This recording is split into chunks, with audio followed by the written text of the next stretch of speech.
started in Blackfoot, I'll just do a little Blackfoot introduction of who I am and where I'm from. Hokin is tu ko kiskaduka num tu gan six gate to the be haganyo update to the be. Um, my name is goes back chasing horses back to the camp, and my English name is William Wadsworth, and I'm from the Blood tribe, the Kainai. We're referred to in many ways, the Weasel people. You know, we have a lot of names, and but it's part of the Blackfoot Confederacy. I'm part of the Mutusputags clan, which is the All Tall People's clan. I was born into the All Tall People's clan, and I'm a part of the Ganatsumatags, which is the Brave Dog Society, a warrior society of the Blood Tribe. Um, I was born in Cardston in a long time ago. I was born in Cardston, and I went to school in the Cardston right from kindergarten all the way up into high school. But I lived on the reserve, the Blood Reserve, in an area called Stamiksoatskina, which is Bullhorn Coulee. That's where I was raised. I was raised with my mom and dad in the house, but also my great grandmother. Her name was Apoyaki, Annie Wadsworth, and she didn't speak English, so that's why I speak my language. I wouldn't say I'm fluent, but I speak pretty good Blackfoot. I understand Blackfoot. You would say "Nidotsis to beat." See, that means I understand. Eh? But mata suki ti boys. That means I don't speak too good of Blackfoot. So, but when I was young, I guess my first language was Blackfoot. My parents and my grandma, who's still with us today, she is 89 or 90. I can't remember, but she's still with us. And she used to say, "Boy, you're a cute boy. You would walk around and you just spoke Blackfoot." Eh? And so that really indicated to me that, yes, I could say that. I could say my first language is Blackfoot. Eh? And then, but when I went to school, I first started to see a different world, because I saw white people, and I didn't know any white people until I went to school, and I seen other kids, children, and people from my reserve, little kids, and we didn't know each other. I was kind of scared. I remember going to school. I remember going to elementary school. I remember the pavement. I remember the concrete, the playgrounds. I remember everything seemed so rigid and organized. It was just like so. What's the word? Institutional almost. It was like you go here, here, here, here, here, and here I was, this little Blackfoot kid in school, and I didn't know the world. I just knew my reserve life. And so I on one of those mornings, afternoon, they just have a snack time in Cardston, and I would sit there and they'd bring food. But the first day we had a snack, they brought out this green stick, and in the green stick, it had it had this looked like butter, eh?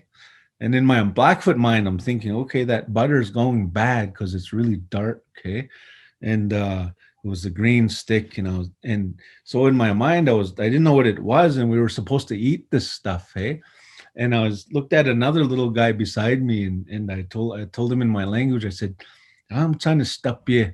I told him, "What is this?" And he just hit me, and he said, "It's real Indian." And it kind of blew my mind. I was like, he was teasing me because I was so Indian, but also teasing me because I speak my language. But it was funny, but also indicative of, you could already see the oppression happening. You could already see the colonization happening, and you could already see the shame happening in the children that were already becoming colonized at that time. And so there began my journey into the world outside of my community. Hey, and I grew up. I went to school right up until grade 11, and had a lot of experiences growing up, and when you think about life, we would say ni bata bi sini. That's like it's life, hey. And when we grow up, we always hear grandma and your teachers telling you, stum, stum spomoya, just help out, noch to gimmok, have have pity on each other and gimma beep bitsin. So go that means to have compassion for each other and practice good relationships. Hey? And so you grow up with this system of the Blackfoot thinking is really action. It's really verb based. It's really describing situations and movements. It's really embeds the connections of all things. It it it, it's really like you could say words in Blackfoot, and underlying all those words, you can feel resiliency, and you could feel those connections to everybody else. Hey, um, because there's one creator under all of reality, which is creating, you know, creating all things. And so the Blackfoot mind sees this and sees those connections. Therefore, what would that manifest? Like what kind of thinking would that breed? What would that do? Well, I'll tell you, in my case, it created a reverence to all things. Because if everything is living and came from one place, well, I better respect that because it comes from the same source. So the animals walking around are my relatives. So the ground we're walking on, the soil, is created from the same thing. So therefore must have life, therefore is my relative. The air we're breathing is coming from the same place. Therefore, that's my relative, those mountains over there. So it's kind of like a really active way to see the world. It has all these ramifications. So if I disrupt anything like drilling into the ground, if I hunt something, I got to replace that. Okay? And so when growing up with my dad, I grew up hunting with my dad, and so you kind of like shoot an animal. Well, at least you're saying um you're just telling them go on. I don't want to say it. We don't really say these words. We don't say them out too much, but he would tell that deer, just move on. It's gonna be okay. It's gonna be okay. We're gonna feed our family, you know. And so he would talk to the animals that he would take, because he's got to respect that animal, hey. And so grandma, when we'd bring meat home, my grandma would be really happy. Oh, bring it over here, let's hang it up, be a deer, and she'd start cutting meat, and she'd say, oh, again, so well, I'm gonna give some of this meat to the creator, to the source of life, and to the other animals. And so she'd pray and put tobacco out, and then the meat, and she'd pray, and she'd actually give it back to the universe. And so you think of it, you're a child and you're seeing this active place, you're seeing this really resilient, that we don't quit. you know she would always say "Mininawa matskoks, mina matskoks." That means do not quit, regardless of anything that could happen in your day. Anything, death could happen, sickness could happen. She was embedding that teaching within the family. She's saying, we've been through waves of pandemics in the past, we're still here. We've been through addictions, we've been through all these things, and we're still here, and we're going to keep going, and we're still Blackfoots, eh?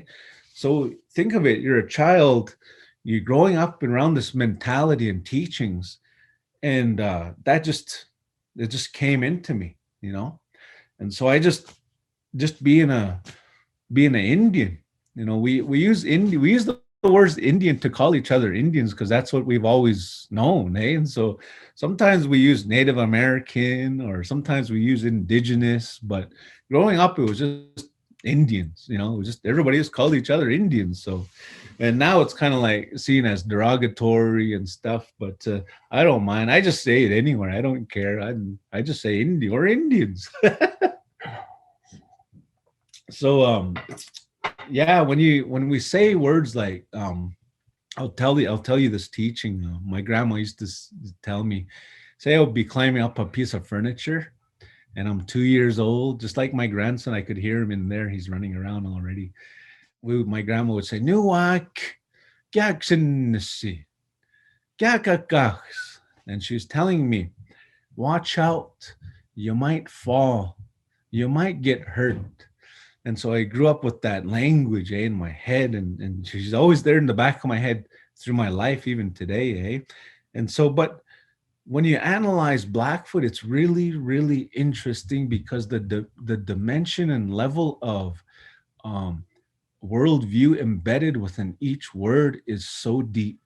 And I'll give you one example. When you say "Gakakaks," it's kind of like you're saying you're going to get hurt, but you're also saying when you eat food and it tastes really good, you say "Stunnadaksi, ikaksi." So it's kind of like she's saying you're going to get hurt. Pain is inevitable, but it's good. It's kind of interesting. It's kind of like in the way she's talking to me, she's getting me ready for life. She's saying life will be hard, but there'll be tough things to learn, but it's going to be good for you. You're going to learn from it. So just that one word, imagine, it's being told to you every day, every minute at home, and it just comes into you. You just become this naturally resilient person because of the language, you know and so moving forward, you could make the observation that those that are not hearing the language, maybe they're missing out on a large piece. Maybe they're not, that teaching isn't coming in them. you know I don't know of a word, but I talk in my Blackfoot mind, sometimes in English. So sometimes people kind of wonder what I'm saying, but I don't know how to explain this. Like, it's like the teachings come into you.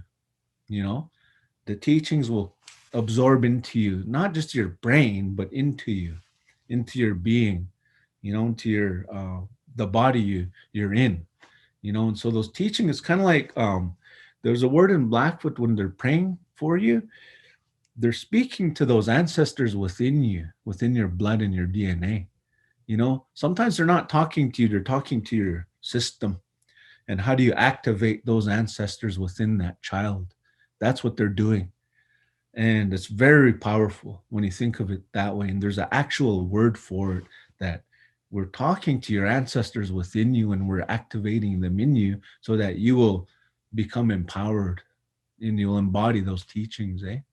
So, I mean, when you talk about wellness, I mean, um, the it goes without saying, though, that there was dysfunction in my family.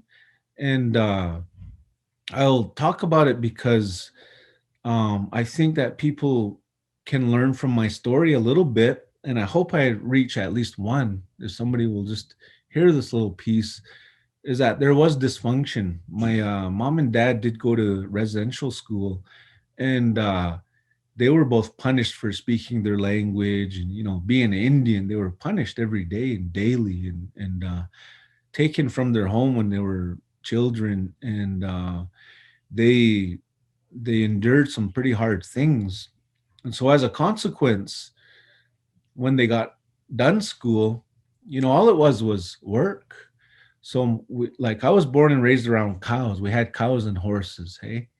And so we'd feed animals all winter long. We'd break the ice for the water, for the cows to drink and the horses to drink in the winter time. And we'd stack bales in the fall time, and it was just ranch work. That's what I grew up around. And quite luckily, though, not everybody had cows and horses. And so there was hard work and good teachings in that, and chopping wood and getting ready for winter time. We'd have these big piles of wood in the back of our house, and not messy piles, mind you.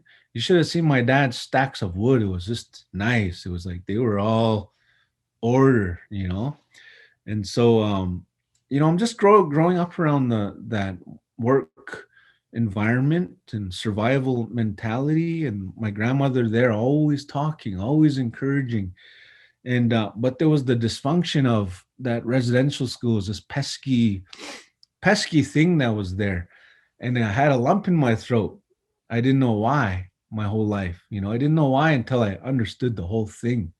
And so you grow up with this hard, I guess, beauty, but also harsh reality of those dysfunctions. And they'd rear their ugly head once in a while in terms of abuse. And, I was spanked and, that kind of stuff. And my dad drank quite a bit. And, but it was kind of cool that my dad, he'd get the work done, and he'd say, you work, you do this. And we fenced, did a lot of fencing because we moved out of our old home when I was 10 years old and moved to the new home when I first got to see a bathroom, that flushed and all that kind of stuff.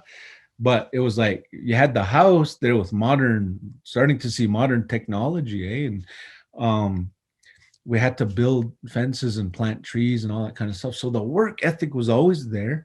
But every once in a while, he would leave, you know, and then he'd come back and he'd be drunk. It's kind of like it as a child, you get traumatized by that. Hey? And he was never violent to us as kids, hey, but he did, talk bad, and like anybody who was drinking would just be abusive, and mentally abusive and whatnot. He'd come back beaten up, he'd be in fights and all that kind of stuff. So life wasn't just all sunshine and rainbows for me. There was some tough things. There was parties at my house, at our house, and I'd be hiding in the closet and hear fighting going on in the next room. And there was some dysfunction there. Hey, my mom didn't drink all the while though, which is really another thing that I was lucky to see, is that my mom didn't drink and smoke. So I don't know, it's kind of like, but she was also, had her issues, but we made it, so to speak. We got through life. We had cattle, we survived on that. And well, they fed us and kept us in a good place. And another thing, the reason why I wanted to say that I had this lump in my throat is because I didn't know what it was. But when I started getting older, I went to school and I started to learn what happened to the Indigenous people a long time ago, and I started to see the history and the historical traumas that happened to them, and as I understood and began to hear the story of my ancestors and the clash of those colonial imposition systems and what they were after, and that whole story and how they wanted to rid the Indian. Sir John A. Macdonald, all you got to do is Google what he did to the Indigenous people, and he was literally trying to starve out and kill the Indians, put them in residential schools so they wouldn't know their story and their language, And as I began to accumulate that understanding of what happened there, based on because they wanted land and resources, when they came here, and they wrote a treaty with our people and said, sign here, we will live amongst you, we will provide to you education, health, we'll give you food, we'll help you survive, we'll give you agricultural agricultural implements. And so it's like they were going to provide, in return for them being here, they were going to provide a lot of things. And our chief of the time said, okay, well, our people are kind of starving now, because by then they killed our food source, which was the buffalo. There's no buffalo anywhere. So our people were already in a beaten down state with smallpox and tuberculosis and sicknesses we weren't used to, that were brought on by the settlers of that time. And we were really dwindled down, and the chief had to make a decision. and sign that treaty and say, okay, well, we'll agree you live amongst us in peace. That was our perspective of the treaty, was a peace treaty, but we didn't understand the language, and the real intents behind those people was they put in the words seed and surrender. How could our people of that time understand a foreign concept of owning land? How can I own my mother I walk on that provides life for me? Water, how can I own that? Creator put this for everybody to live and sustain. And they couldn't even understand what land ownership, that concept, meant. But they could understand territory, because as you know, with animals, they have territories. The wolves have territories. They have to survive, and they create a clan system. They create a tribe, and they help each other, and they survive in a territory. And if anybody comes in, other wolves come into their territory, damn sure they're gonna get killed or chased out. So that was our mentality. And so our mentality was very much survive and sustaining and living with what Creator gave you on the territory He put you in. Hey, and so that was our understanding. And so we said, okay, we'll share with these white men that are here. We'll share with them our beautiful land. And in return for them being here, we understood they were going to provide to us these things like food, shelter, all these things to help us survive and get adjusted to how they wanted us to live. Eh? And so when that happened, slow but sure, my grandma, who's still alive, she's 90, 89, 90, I can't even remember, sorry. She always says, geez, we signed this treaty with these white people. They came and they said, we'll provide to you all these things and live in peace so that we won't kill them, because we were starting to, we still had the might to kill. Don't get me wrong, we still had a military presence, and there was a lot of us still, and we could have wiped them out. But my grandma said that the chief was thinking about the future generations coming, and we're so beaten down. So they said, okay, we'll sign this peace treaty, we'll smoke this pipe so that the Creator will witness our words, and we cannot lie. If you smoke the pipe and you pray and you include that in a sacred, it becomes a sacred agreement. Was the word, sacred agreement. We smoked in the witness of the Creator. So we couldn't lie, and said, okay, well, you can live here with us. We'll live together in peace, and we won't kill you. and it was like, okay. And so it began that way. But little did we know, land ownership, seed and surrender.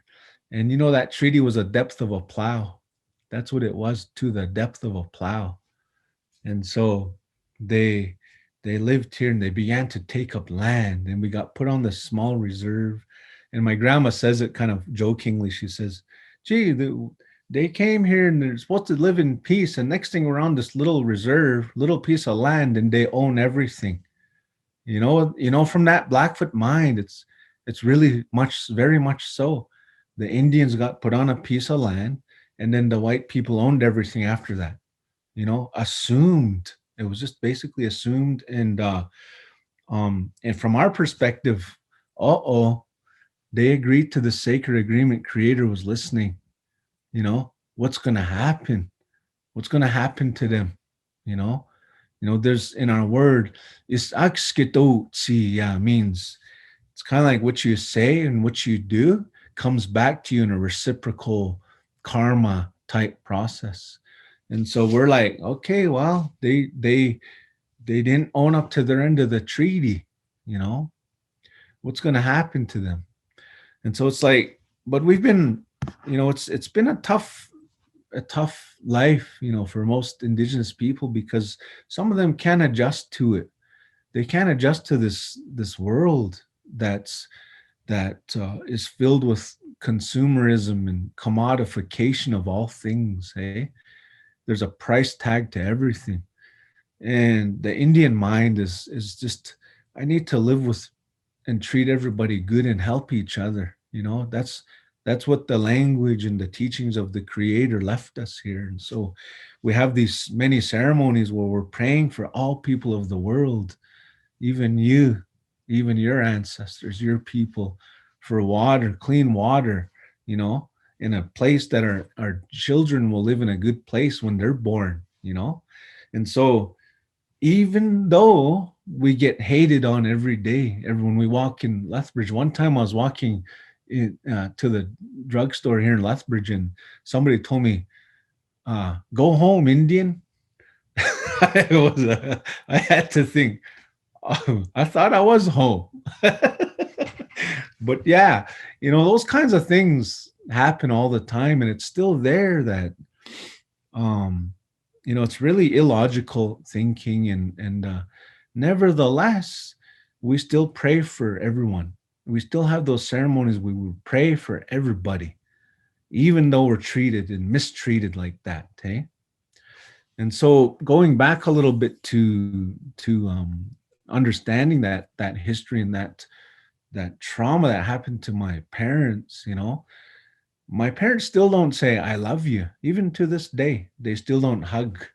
you know and so it's kind of like, when I went to school and learned that history, then I finally knew, oh, okay, that's why I had this lump in my throat, is because my parents didn't know how to love. They didn't know how to hug. They loved me. I knew that. Like, they provided for me and we worked and we survived. Grandma would hug me though. Grandma Apoyaki, my great grandmother, because she didn't go to residential school, eh? So she was the love, eh? But there was always this thing in front of me and my parents. It was tough, but they know it, and they know, and I know, and us kids know that was there, and we acknowledge it, and we're trying to fix it. With my wife, my family, my daughter, my grandson, I tell them I love you every day. I hug them, just to get rid of that trauma, and make them live up in a beautiful, as best we can, life in this world, hey. And so but there are those, and I'm a lucky one. I'm very lucky to have grown up the way I did, and to learn that. Look at these kids. Look at the 60s scoop, where they were still oppressing Indigenous people and taking kids from homes. 60s scoop people that have grew up in the city because there was no home on the reserve, so they had to move to the city. And then they grew up around, they didn't know their culture and language. So you have like, I have people my age, they don't even understand a word of Blackfoot, you know and you can see that difference in the way they see the world and the way I see the world. There's a difference. They're not connected. you know and so when I truly think that the language is a really key aspect to wellness. The language is really is a missing piece of the puzzle to a lot of our people. And once they connect to that language, and they don't have to go too far.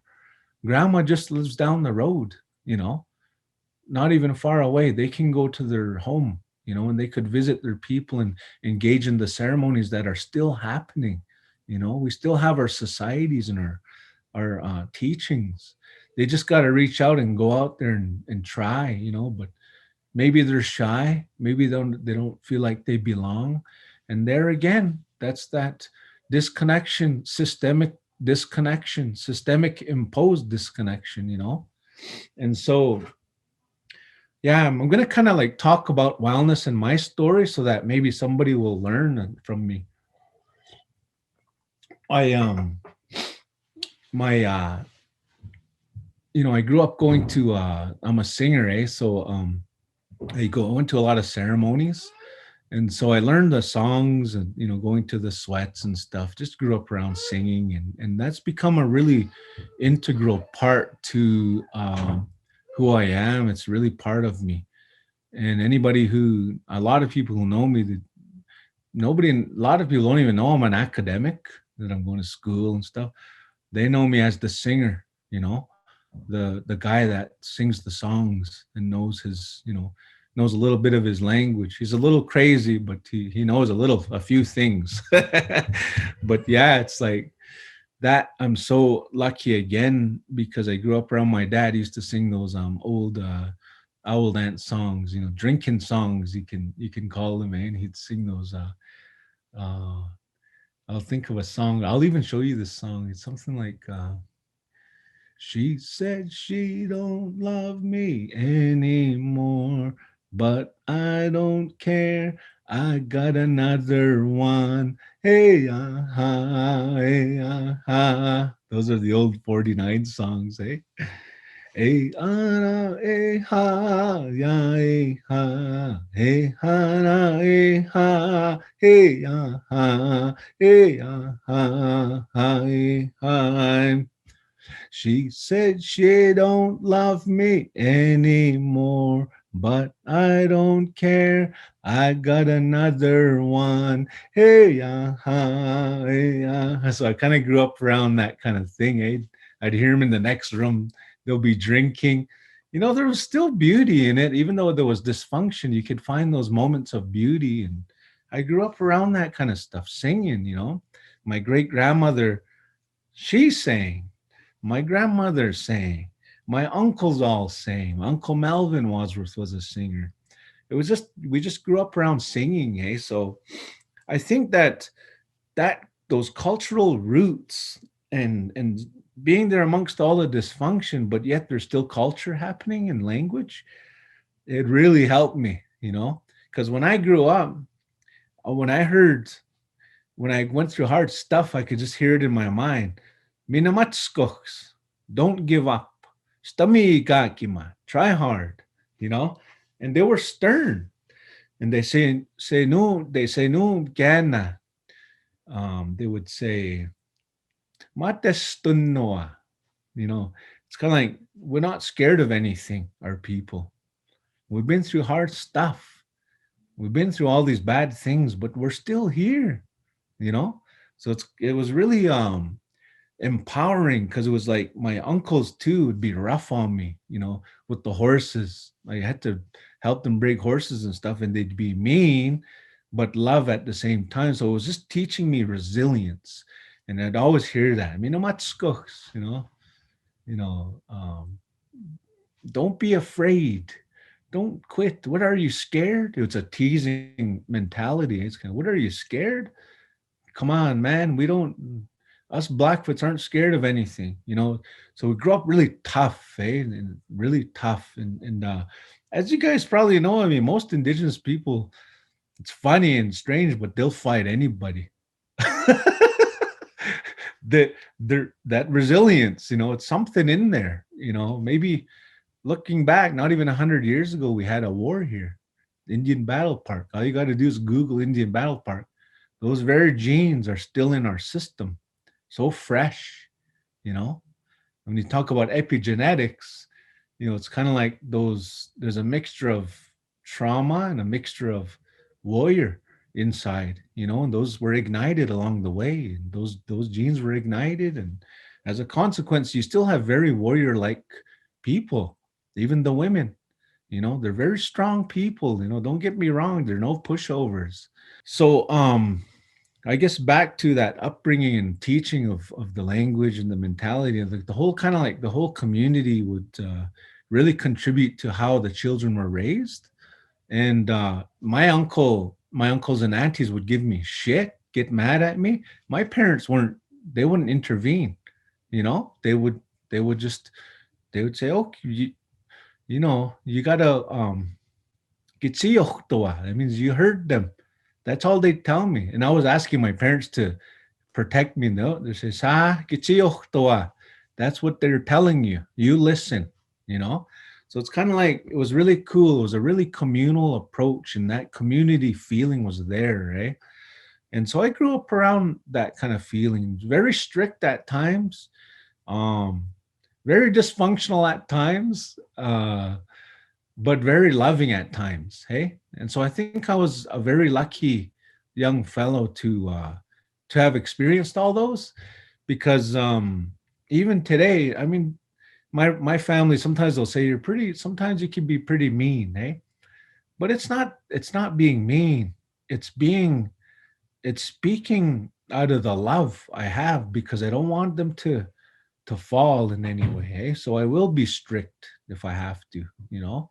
I will scold them, you know, but I'll never hit them, you know, I'll never abuse them. There's a line, eh? My grandson is just, I'm going to show you guys my grandson. He's just knocking at the door here. Come, come. I'm just doing an interview, Keely, but I'm going to show them Ashiki. Come, box of wood. Say hello. He doesn't talk yet. It's my grandson. He's 2 years old. He was just 2 in October. And yeah, he's a big boy. Yeah, he's always beside me. But yeah, he probably had to see his grandpa before he had breakfast. But I just wanted to show you guys this little guy. So yeah, but we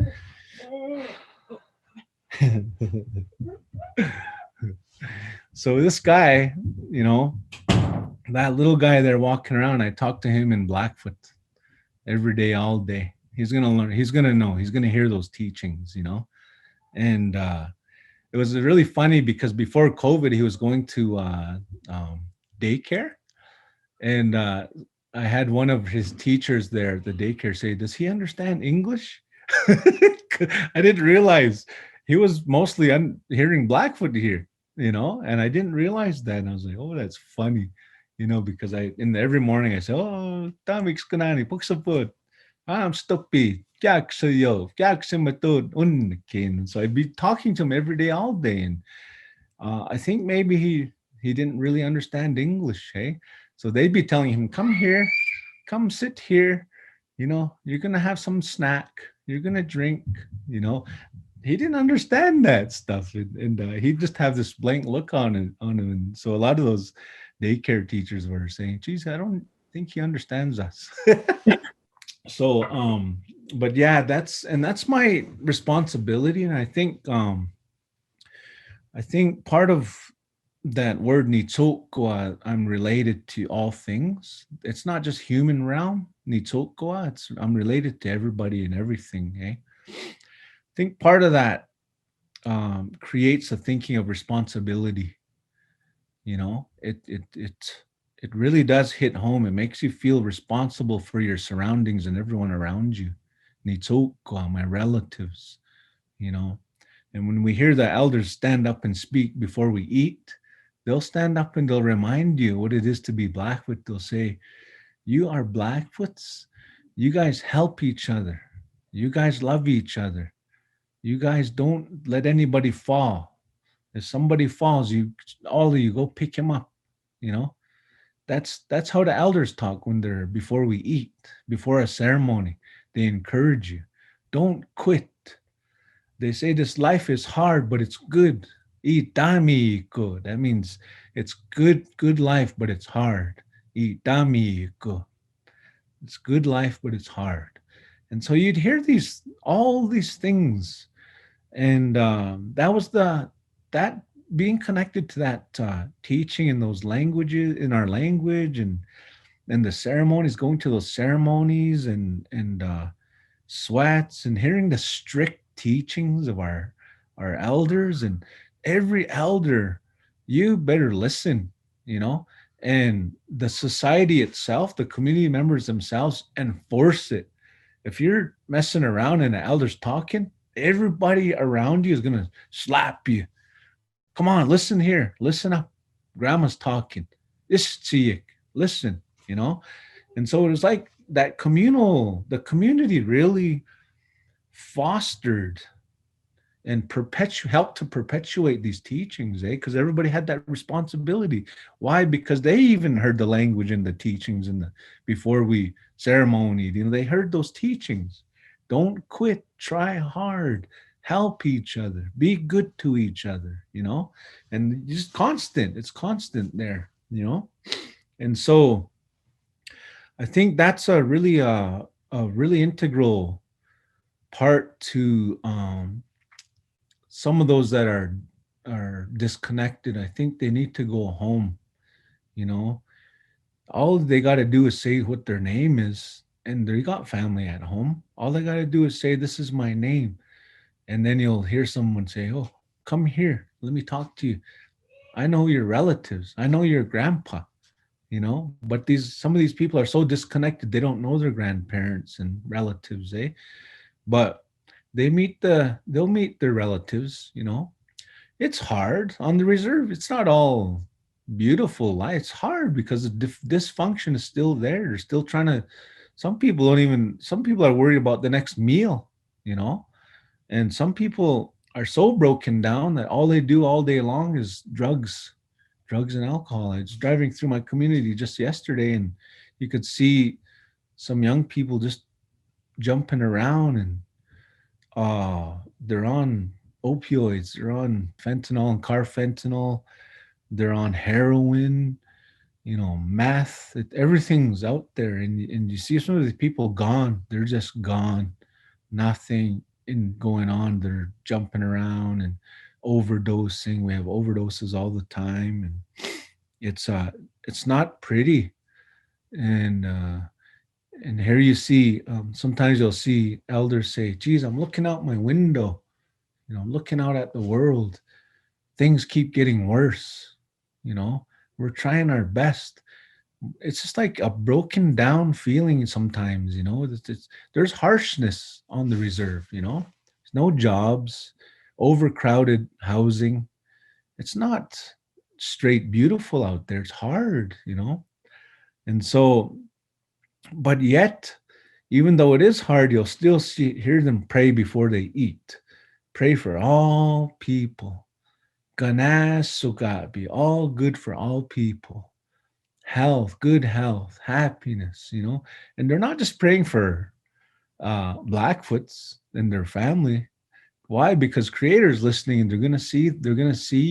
They're gonna say, "Oh, you know." The thought is, Creator knows you're not thinking right if you're just praying for you and your family. You got to pray for the whole world, you know. So even that, it's just a constant. It's a constant um, flow of responsible behavior. As soon as that Blackfoot comes out, everybody checks themselves. Everybody's gonna. Then they're gonna realize again, reminded, holy, I better be careful. I better think good. I better try hard, and I'm related to everybody. So it's like everybody they just push away even their hurts and pains, and when someone's praying or an elder's talking, it's quiet everywhere. It's still like that. You know, there's still a lot of respect.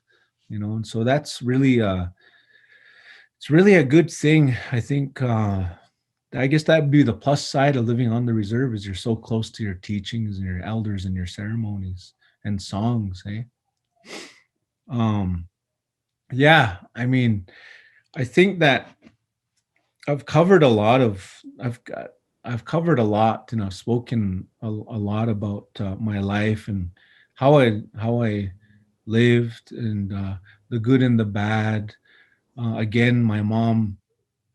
I really look up to my mom because she didn't engage the addictions in life. You know, she has 2 degrees. You know, and growing up, I knew when I met my wife when I was 16. I'm still with her. I'm 46 now, still together. I'll share this teaching with you. I'll share this teaching. My great grandmother would say, she would say, when you say girlfriend, you say, well, when you say wife, you say nipitam, eh? It's my wife. And then there's another word for girlfriend. I just can't think of it right now. Those Blackfoot watchers who hear this interview, they're gonna all be laughing and they'll be saying, "See, he doesn't even know," but they're gonna laugh. When you say "nitkiman," that's kind of like girlfriend. And I remember my grandma Apoyaki, who didn't speak English. She said, "Mata mi, mata wanyo otkiman." You know, they would say. I'm getting it all mixed up, but I'll say it in English. My grandmother would say, um, when you're married, when you have as soon as you have children, you become family. You're no longer girlfriend, boyfriend, you're family. And families don't break up, families stick together. And so I remember my dad getting, getting scolded by my great grandmother, telling him these things. You have children, you better man up, you take care of your family. It's not a girlfriend. You take care of your family and your children. So life becomes not about you, it's all about your children, you know. Put away all your personal I guess I don't know how to say it, but personal crap, your individualness and just worried about yourself. Put that away. You have children, you be responsible for them and your wife, your family, hey? And so I grew up with her talking to my dad in that way. And so I just knew, I mean, if I get a girlfriend and we eventually have a child, that's my family. And poor kids, nowadays grow up and they grow up with their family, and then maybe they're 5. They don't understand what divorce is, and all of a sudden mom's gone or dad's gone. Holy smokes, that could wreck a whole life of a child. And so these are the things that the kids, that the elders want. They teach that. And so growing up, I just knew I'm not going to leave my wife once I have a child with her. No option. No option. And so look how lucky I am. I have my grandson here, my daughter's here with her husband, and they're both in university. I told them, you stay with us. You don't worry about nothing. You live with us. You're not paying rent, nothing. I'm taking care of you. Well, and I told them, you just get your education. You're going to need it in the future, eh? So I get to wake up with my grandson every day. But the white family, I see, for the most part, when you're 18, you get kicked out and you're on your own. You're gone. The elders, when they can't take care of themselves, they just throw them in a home. No way. My mom and dad, they're gonna live with me if they can't take care of themselves. That's just our culture. That's how we do. And so and why do we got to do that? Because if we don't, you run the danger of having something bad happen to your family as a result of your behavior, karma. If you treat others bad, something's going to happen to you or your family, or whatever is going to happen, but it's going to come back to you. I had an elder tell me once, us Indians are lucky. Why? Is because we pay for our mistakes in this world. In the Bible, that Christian way, they pay for the mistakes after. So it's kind of interesting, just a funny little tidbit is us Indians, we pay for our mistakes here. If we make a mistake, do bad, you'll see it right away, what that person's up to no good because of karma. But the white man, the creator gave him that way. When they died, and they get judged afterwards. So it's kind of an interesting little tidbit of information, that the elders, the way they see the world, eh? So, but yeah, I'm trying my best to instill responsible behavior and communal behavior, resiliency. I'm trying to instill that in everything that I do and the way I say. Why? Because my aunties and uncles and grandparents taught me that, and so I better just keep it going, pay it forward. you know money is really dangerous because people get pretty pesky with their money. From a cultural perspective, the end goal isn't a mountain of money.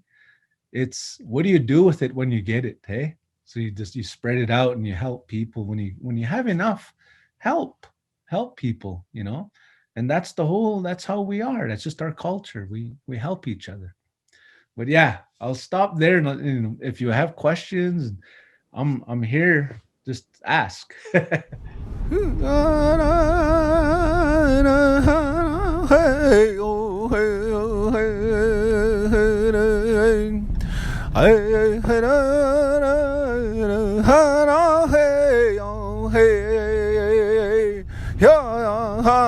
hey ya ha ya yo hey yo hey ya hey oh hey yo ai hey na ya na hey yo hey ya ha ya hey ya ha ya hey ya ha ya hey oh hey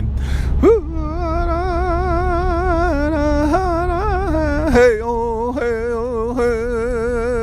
hey ai hey na ya na hey oh hey ha ya hey ya ha ya yo hey ya ha ya hey oh hey oh ai hey na ya na hey oh hey ya ha ya hey ya yo hey ya ha ya hey oh hey